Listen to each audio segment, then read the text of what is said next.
first launched was somebody told us a story of, it was, I believe, him, his wife, I think they had two kids, and the grandfather all sat around and they started playing. And the grandfather didn't really have any knowledge of Bitcoin mining, or I don't even think much about Bitcoin to begin with. But he sat down and he was playing with his kids and his grandkids. And then within like a month or two, he had gone out and started home mining himself because of the like knowledge and interest he gained from playing the game. Welcome back to the Compass Mining Podcast. My name is Jarrett, and today I get to talk with Scott from Shamory. If you don't know what Shamory is, we're going to get into it today. Scott, how are you doing? I'm doing awesome on this great Monday. Happy to be here. On this great Monday. You know, it's an interesting time in Bitcoin, and when 100K feels bearish, you know, it's like, oh, yeah, it's down. Oh, it's 100K. I know. It was exercise. I woke up this morning, I think it was at like 97 or 98. I went to go do a workout for 30 or so minutes. It was up over 100. And then by the time I walked home, I think it was back down under 100. So it's, you know, ebbs and flows in there. This is something I was talking about recently with someone. It's like, you know, a 5 to 10% daily shift in Bitcoin can be a normal thing. Yeah. If a stock moves more than 10%, people are like freaking out.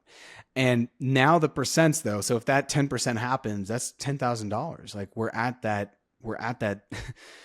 I want to say we're at that level. So anyways, it's just kind of a crazy time. And the reason why you're on today is because we are happy to announce this will go live on Tuesday, December the 17th. We're super happy to announce that we are going to be giving away some of your card games. Now, I have one of them here and I've unboxed them and I have the cards next to me. You have the box there.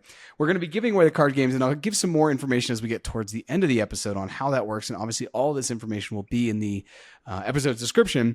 But before we do that, let's back up a little bit, because maybe not everyone knows what Shamory is. I feel like most Bitcoiners and Bitcoin miners know what Shamory is. But for those that don't, let's act like no one knows and talk to me about what Shamory is. Yeah, so Shamory came about. So I have to say I'm 1/4 of the Shamory team, since it's myself and my wife. That's true. Now we It's have growing. So they're the ones who actually run things. I'm just here because I was the last resort for Jarrett. But so it's a family affair over here. And going back to around 2019 was when my wife and I started having a family of our own, and we realized, you know, let's create a way for our kid and other children and families to start learning about Bitcoin in various ways. And so that's where our initial product, which is why we're here today, called Shamory, came about, which is a card game for ages 4 or 5 on up through adults. So there's really no limit on the top end. We have drinking game instructions on the website, so if you really want to spice things up. But we created this card game that teaches about Bitcoin mining, which really fits right in with everything that Compass is doing. So we're happy to have that coupled there, but in a fun way, interactive, hands-on, go through and learn how the Bitcoin blockchain works, 2 or more players. And, you know, I can dive into the details of the gameplay, you know, as we talk here. Yeah. And just for people can you talk about the name? Because I think the name, some people see it, some people don't. I didn't see it when you said it. I couldn't unsee it. So talk to us about the name and how that fits into Bitcoin. Yeah, so it comes up from a mashup of SHA-256, which, for those who don't know, is the cryptographic algorithm that's used in Bitcoin mining. And then the end of it, Mori, comes from the game of memory, which I'm sure most of us played as a kid or maybe even as an adult, where you're taking cards, you're flipping them over, trying to make those matches, which is part of how the gameplay is played. So when we started creating the game, we really mashed those 2 words up, came with Shamory, and it's been something that's fun, seems to fit. Like you said, sometimes people get it before they even know what the game is, and sometimes you get the question, so it's always a good conversation piece. Yeah, because once you said it was SHA-256, I was like, oh, duh, my bad. I'm sorry. That was a borderline. You know, they say there's no dumb people, but there's dumb there's no dumb. Anyways, you know what I'm saying. Yep. Yeah. So anyways, love that. And it makes total sense to have you on here with the Bitcoin mining podcast that we got going on. And one of the things too that I think really fits nicely and aligns with us, and creating this partnership, creating this giveaway was something that our CEO asked for. Because one of the things that I'm very bullish on, both personally and obviously professionally here, is education. I think when it comes to Bitcoin, you can't really have enough education. And what I mean is, there's an education level where you're like, okay, I understand how things work. And then there's like continuing education, right? You know how teachers or certain people in their fields, they have to go get new certification all the time. I feel like that's like what X is every time I open that, right? Or if I listen to a new podcast where I meet someone else in Bitcoin, it's like, oh, this is continuing education because you're constantly learning. And Bitcoin as a network and as an overall culture is constantly expanding and growing as new people bring their talents and all of what they've and their life experience, right? So when I think about this game, and I keep looking down because I have the game here, I have all these really cool cards, and I think about education and Bitcoin mining, this is golden. And I have yet to play the game. I'm going to be very, very transparent, but I hope to, and I was telling you offline that I hope to become a master at least of understanding how to play the game, because for Christmas, this is going to be one of my gifts to my 9-year-old niece. And she's probably going to be like, I wanted something different, Uncle. I didn't want this. And we're going to play. We're going to see how it goes. But it's great to know that there's drinking just in case her mother and father are like, all right, well, this is getting out of hand. Let's at least make fun of, let's have some fun here. And I think this is a game that hopefully is kind of like Uno. You can play Uno with 4 or 5-year-olds. You can play Uno with 50-year-olds, and it can be just as fun with either. Is that accurate? Yeah, no, definitely. One of the coolest stories we ever heard, actually, and this is going back probably 4 or 5 years now from when we first launched, was somebody told us a story of, it was, I believe, him, his wife, I think they had 2 kids, and the grandfather all sat around and they started playing, and the grandfather didn't really have any knowledge of Bitcoin mining, or I don't even think much about Bitcoin to begin with, but he sat down and he was playing with his kids and his grandkids, and then within like a month or two, he had gone out and started home mining himself because of the like knowledge and interest he gained from playing the game. So there really is no upper side of things to be able to have fun and play, and that's really full transparency. When Mallory and I created the game, we made it with our kids in mind, but we didn't make it just for kids. As we continued to kind of evolve Shamory and put out more products, we really focused on that kids niche. But the game really is the one thing that really crosses all ages, to be able to enjoy, have fun. Like you said, have some drinks if you really want to spice things up. The New Year's coming, maybe it's a New Year's game that you can play until the ball drops. Yeah, and I think with the giveaway, and I'll just continue to say, if you check out after you hear this on the podcast and you check out, you just use the code Shamory, we're going to go ahead and we're going to send you out a game. That's all you got to do. And that's it. And it's while supplies last. We have a certain amount. So while supplies last, if you do that. And one of the things I think is also really great is that in order to Bitcoin mine with Compass, you don't have to actually understand any of it. You could just say, hey, I want exposure to this from a learning. I want to basically invest in this so that way I learn, or I want to invest in this because I see this as a financial opportunity. Whatever that is, there's probably a good amount of Compass customers who maybe they want to keep a low information diet. One of my money mentors always talks about keeping a low information diet. He's like, hey, I don't go to law school because I can just hire a lawyer. So I can keep low information on the law, and therefore you do that. So if you're trying to Bitcoin mine and you don't want to have to figure everything out like the grandfather who got so excited to go solo mine did, work with us, get a miner, we'll get it up online, but you don't have to learn about it. That's on you. And so I think that this, like for that grandfather, maybe that piece that just kind of creates the curiosity to just, okay, let me play this with some family members now that we've got some hash up online and see how that goes. And the other thing I also want to call out is I was recently just stateside, and between hanging out with my niece and nephew for Thanksgiving and also my buddy and his kids who are like my nieces and nephews, physical games are really powerful. We played with my buddy's kids. Like I said, they see me like an uncle. They see me like a Tio. We were playing Mario Kart. And then we also played, it's a game kind of like an Uno, and that was at the forefront of my mind. But to see how engaged they were in the physical card game was really transformative, as opposed to when they were playing Mario Kart, they're all sat back, they're all looking at a screen, and it's just kind of like, I don't know, non-player character attitudes. Whereas when they're in the game and they were playing the game, we had to sit around, first of all. We had to like physically talk and engage. And so I think in the world we live in of digital, and here we are virtually recording. I'm in South America, you're in San Diego, I believe. You know, being able to sit around with people and play a game is really powerful. And anyway, I say that now, and then I want to ask, has there been pushes or questions or requests to digitize this? No, for sure. They definitely come. And who knows, maybe one day we'll go that path. But to your perfect point, part of the reason this product and all of our other products are physical in nature is because we wanted to have one, Bitcoin is already so digital. We want to kind of have that sense of physical and realness in the space. But then secondarily, and even more important, was these are for families and for kids. And so as parents ourselves, we know, just like you saw with your nieces and nephews and adopted nieces and nephews, if you will, they don't always want to be in front of the screen as much as they might say they do. And having them be physically interactive with stuff, whether it's a book, a game, or anything else you're doing, just outside playing, that's what we wanted to help bring. And so, we want to make sure that family unit isn't just learning about Bitcoin or mining, but they're actually enjoying it, having fun, bonding. We have our daughter's 5, the other one's 10 months. Our 5-year-old loves story time. She loves playing games. She loves making up games. And so from our side of things, for the foreseeable future, we're going to stick with the physical products. As painful it is to store those products when you're a home run business and half your garage is there's no room for a car because there's too many boxes in it from all those physical products. But hey, that's what we do. Yeah, I'm sure your neighbors are pretty convinced you guys run a huge Herbalife network in San Diego. One of the other things, the neighbors across the street definitely look into our garage and say that place is, because they're extremely organized and ours is all over the place between the kids stuff and the Shamory stuff. We're surviving.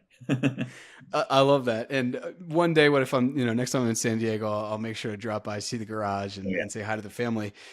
I tried to play like I didn't know anything about Shamory, where you were talking about what Shamory is. And actually, I want to give you the time to also talk about some of the other products, because yes, you have this amazing game that really breaks down what Bitcoin mining is. And that, as you said, I think that's a pretty impressive feat, that it's something that can be informative for a 4 or 5-year-old and also entertaining, also to the grandfather that you gave the example for. But what are some of the other products that you guys currently have? And if you want to, I know that you try to put out a new product every Bitcoin conference. So could you also give maybe a sneak peek into what could be coming in 2025?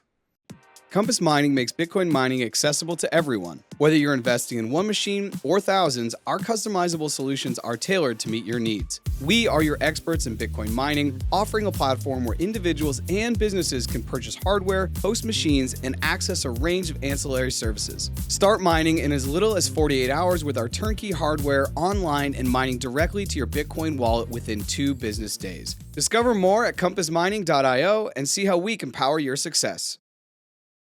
Yeah, so we've been putting things out. Like you said, the game started launched in April or May of 2020, and since then we've been able to grow from that single game to, depending on how you count it, probably 10 or 12 different things in various forms. And between the game and we now have 3 books. The games and the books are definitely the most popular, and so I have a few of them here. So our 2 first books were more for that kind of infant toddler audience, and so we have Goodnight Bitcoin here.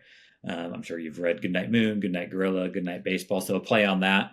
But it talks about Satoshi creating Bitcoin and that sort of thing. And one thing we haven't touched on, but I guess I can here, is everything we do is done using these fun monster characters. We call them our Bitcoin monsters. This purple guy here happens to be Satoshi. The guy with the top hat is Hal. So they're the most prominent ones throughout everything we do. But,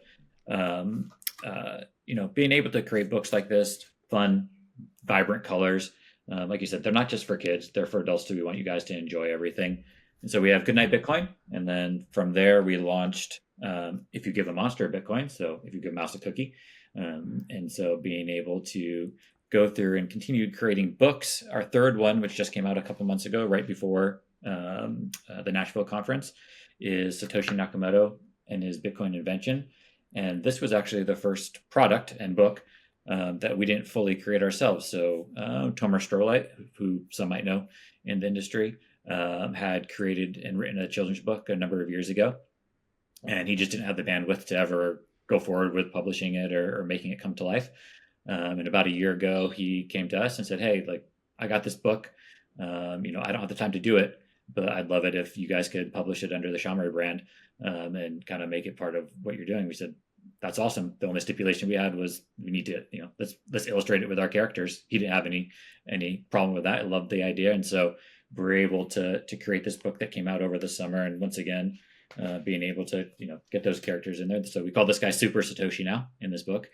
And so the nice thing was, while our first two books were kind of that infant toddler audience, this book here is more of that kind of 4 and 5 up through 12 demographic. So kind of being able to stack those books on top of each other is a lovely thing to be able to do, and get those out there. So the books are definitely something that are extremely popular. Really going back to the physical nature, story time, we go through it every multiple times a day, but especially at nighttime with Charlotte going through and reading books and in our household.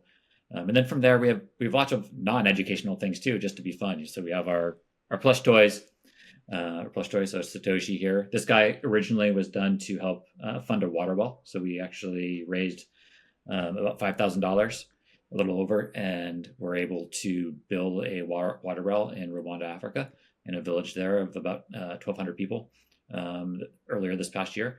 And then we have everything from baby teethers, pins, clothes.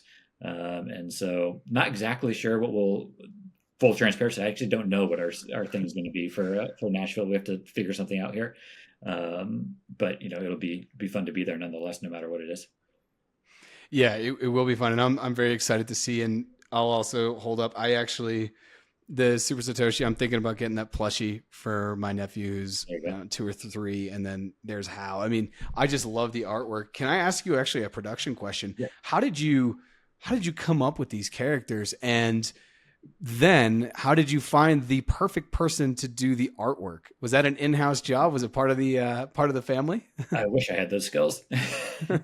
No. So we started creating the game. And as we were creating it, there's different versions. And originally, on the cards, instead of having characters like you're just showing up, we're actually trying to make the cards that you match have like the Bitcoin block backs on them that you're supposed to remember. And as we test played it with our poor family, it was just not fun and way too hard. Like our brains aren't wired to play memory in that sort of way. So we kind of came back around to say, okay, we need illustrations of some kind. And we want them to be bright, fun characters. And so, this is 2019 or so. And so there really wasn't the Bitcoin gig economy like there is now that you could more easily tap into. So I actually found someone on, I think it was 99 Designs, so like a Fiverr and one of those sites, who had the type of example illustrations that kind of brought our idea for these characters, monsters, to life. So she actually wasn't a Bitcoiner. Probably thought we were crazy in the back of her head. Who knows? But she was able to build these 14 or so characters through the cards. And then once we had those characters, it was kind of the future groundwork to be able to say, okay, this is, if we wanted to, this isn't just a game anymore. We can take these characters and do other things, which is why then making the books and other products kind of came so naturally, because we have this core set. And one thing that we've always said from the beginning was, if we do nothing else, then say, you're talking about your 2 or 3-year-old nephew. If we do nothing else, maybe he knows nothing about Bitcoin, but he has the plushie that he goes to bed with every night. And 10 years from now, he's learning about Bitcoin for the first time. And the fact that he knows this character from a kid gives him a sense of comfort about Bitcoin in some way, then we've done our job. Like that character itself, that was an educational experience, and like letting him know this isn't a strange thing. I know what Bitcoin is just from, Uncle Jarrett giving me this toy when I was a kid. It was something fun. So learning about it in a deeper way isn't going to be something scary either. So that's part of the beauty in our minds of the characters as well. Yeah, as someone who has bought a lot of your children's books, the first two, if you give a monster a Bitcoin and Goodnight Bitcoin, I've got a bunch of those and I've been giving them out because, tis the season for basically, I don't have children, but all my friends do. And they all have got little ones. And so it's just a great gift. And I'm going to go wrap some of those when I get back stateside for Christmas and give some of those out. And that was my thinking too. If my thinking was twofold, actually. Part of it was like, how do I orange pill the parents? Well, I have them read a kid's book to their child. And then the other one was, hopefully if they grow up with this book, just the way I have fond memories is if you give a mouse a cookie. I remember that was read to me. And, Good Night Moon. That feels super familiar. So as you're saying, exactly, maybe when they're, 8 years old, 10 years old, 12 years old, 14 years old, whenever they then come across the brand of Bitcoin again, hopefully it's not something that the fear, uncertainty, and doubt flags come out, because unfortunately for too many adults, it's that case. And when I talk to younger kids about it, it just seems to make more sense. And part of me thinks that they haven't gotten jaded as adults and they still have way more curiosity in the tank than adults. Thinking about the card game, one of the things that actually now working here with Compass, creating some media, you and your wife are like, okay, we want to create educational content around Bitcoin because we're about to start our family and these are things we don't see on the market, right? And if you don't see something on the market, just create it yourself.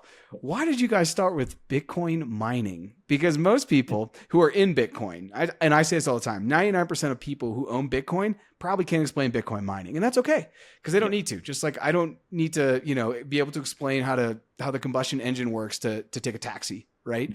So it's just literally, and now no pun intended, or with the analogy, it's just a vehicle to do something different. And for many people, Bitcoin shows up in different ways. But how did you guys start with Bitcoin mining?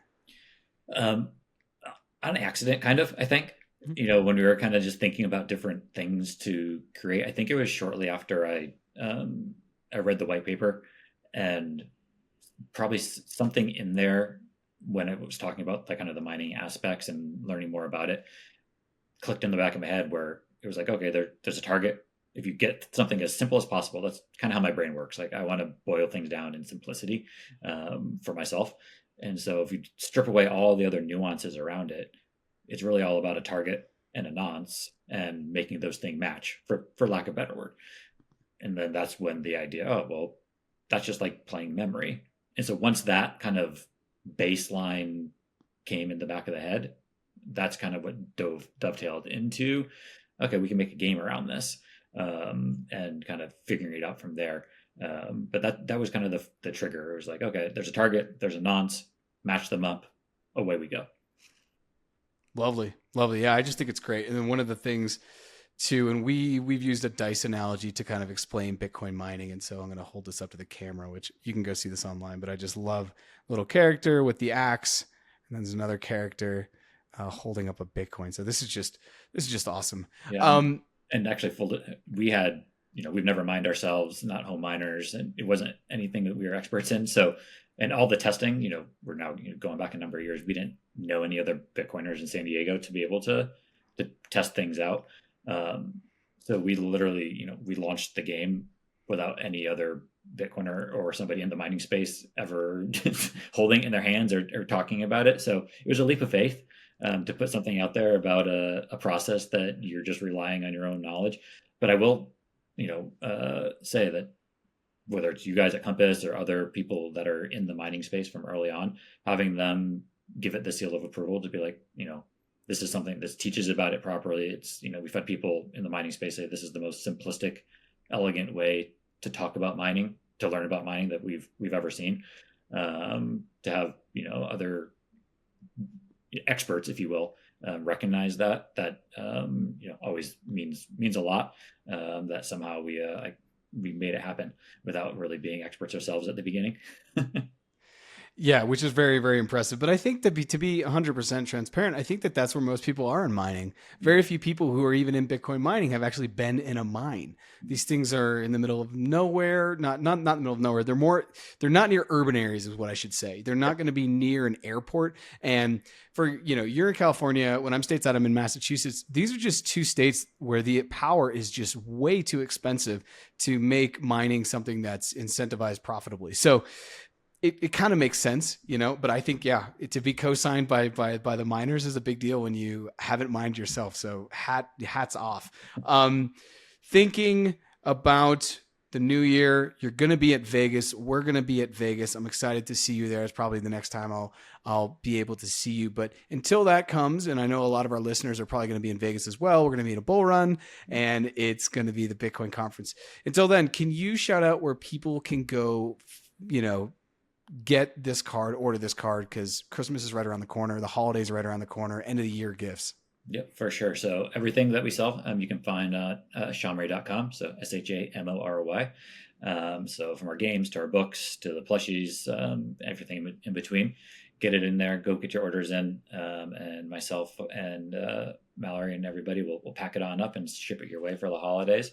So that's the best place to buy the stuff. And then, if you want to find us on socials, it's at Play Shamory on any social. We're most active on X, Twitter. So pop on over there and give us a follow. And, we're open books. So whether it's a DM or an email or whatever it is, we're always happy to chat, answer questions. Perfect. I'm going to leave all those links to the X and to the website and to other socials in the episode description. And as I said earlier, if you use the code Shamory at checkout from now moving forward until supplies last, we're going to go ahead and we're going to send you out one of the Shamory decks so you can play with your family, learn more about Bitcoin mining. If you're watching this on YouTube, please subscribe. You're listening to this on a podcast platform, please go ahead and subscribe, and make sure you're following us on socials on X, LinkedIn, and YouTube at Compass Mining. Scott, thank you so much for taking the time. And thank you very much. Excited to have this partnership going forward here. Absolutely. Have a good one.